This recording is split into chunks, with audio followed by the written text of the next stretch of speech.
जान नहीं पाए तो बताइए,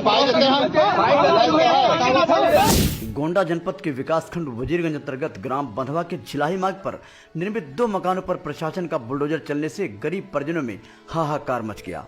वहीं ग्राम प्रधान के मकान को न तोड़ने से लोगों में आक्रोश भी देखने को मिल रहा है, जबकि उसे भी टूटना था। क्षेत्र में चर्चा है कि हो न हो राजनीतिक शिकार होने से इस मकान को छोड़ दिया गया है। बताते चले कि ग्राम बंधवा के रहने वाले यार मोहम्मद व शाकिर को क्या पता था कि दिनांक 14 अक्टूबर को उनके आशियाने पर प्रशासन का बुलडोजर इस कदर गरजेगा कि पूरा आशियाना जमींदोज हो जाएगा और वो खुले आसमान के नीचे रहने के लिए विवश हो जाएंगे। हुआ भी यही। दोपहर लगभग 1 बजे के करीब तरफगंज तहसीलदार, राजस्व विभाग, पुलिस बल व अग्निशमन दल के साथ वहां पहुंच गए, जहां सर्वप्रथम बुलडोजर का रुख यार मोहम्मद के घर की तरफ किया गया, जिसे देख गरीब परिजनों के होश उड़ गए। उनकी सांसें लड़खड़ाने लगी। सभी महिलाएं व बच्चे खून पसीने की कमाई से बने मकान पर बुलडोजर का कहर बरतते देख चीखने चिल्लाने लगी। सभी दहाड़े मारकर रोने लगे। महिलाएं कह रही थी, साहब हमारे मकान को मत गिराएं, साहब हम बेघर हो जाएंगे। मगर प्रशासन का बुलडोजर कहां रुकने वाला था। आखिरकार देखते ही देखते मकान को जमींदोज कर दिया गया। आशियाने को इस तरह तहस नहस देख सभी कलेजा पकड़कर बैठ गए। अब बारी थी पड़ोस के साकिर की। उसका भी मकान बुलडोजर से गिराकर मिट्टी में मिला दिया गया। लोगों का कहना है कि यहीं पर ग्राम प्रधान धनेसरपुर का भी मकान है, जिसे जमींदोज न करके महज आगे की सीढ़ियों को क्षतिग्रस्त कर दिया गया, जबकि बाकी के 2 मकानों को तहस नहस कर दिया गया। क्षेत्र में चर्चा है कि धनेसरपुर गांव के प्रधान व यहां के रहने वाले संजय शर्मा की किसी बात को लेकर अनबन थी। आए दिन एक दूसरे के खिलाफ शिकायतें होती थी। आखिरकार इनके वर्चस्व की जंग में कहानी इस मोड़ तक पहुंच गई कि बुलडोजर गरजने लगा।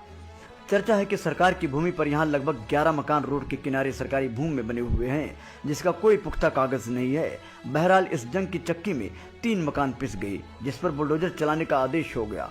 इस संदर्भ में जब तहसीलदार से बात करने की कोशिश की गई तो कई बार घंटी जाने के बाद भी उनका फोन नहीं उठा।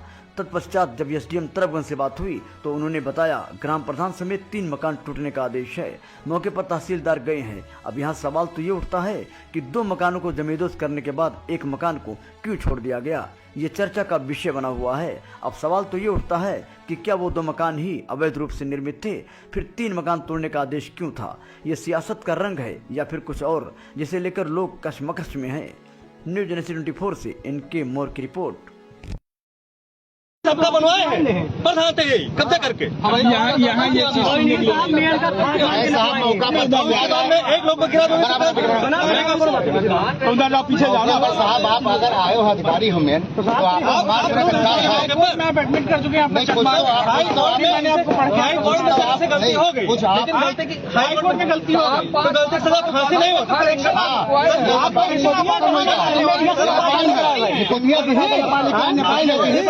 जान नहीं पाए तो बताइए, पाए देते हैं।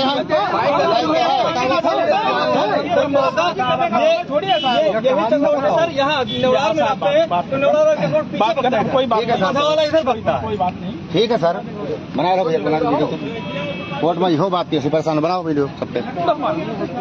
वो सब आपका कोई ठीक है सर, ठीक है। आपको मौका देना चाहिए। हम लोग अपनी पक्ष से रख रहे हैं, मार कर रहे थोड़े।